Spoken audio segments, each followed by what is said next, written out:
Ako? Di sana nakita mo na nakapila rin ako sa PNB para mag-withdraw nung sa Forpex na yan.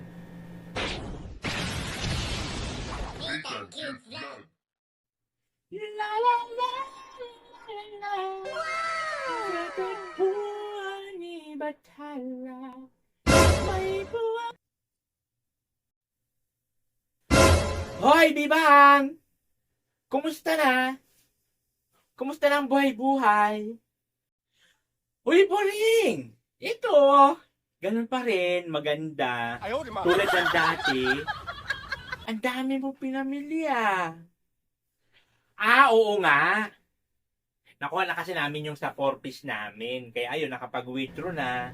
Nakabili na rin ng mga pangangailanganin sa bahay. Wow! Buti pa kayo no? Buti pa kayo. Samantalang ako, never ako nakatikim ng ganyan. Aww. Ay, bakit pala, Bibang?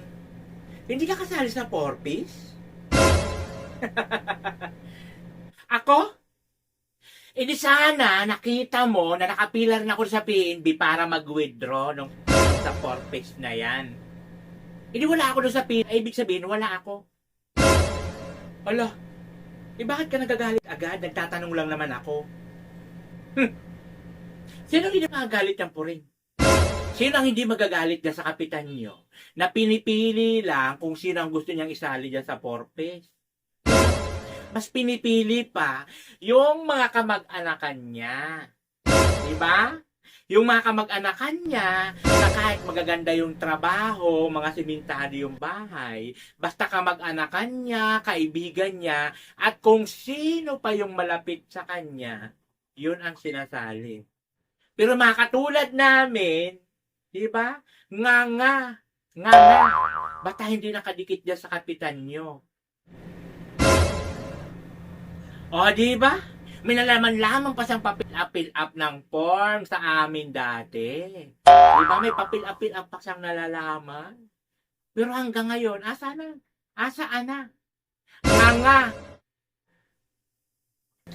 Baka naman kasi pinoproseso pa yung papers nyo. Kaya ganun, Bibang. Kaya antay-antay ka lang. Masyahan mainip. Puring! Proseso ba yon?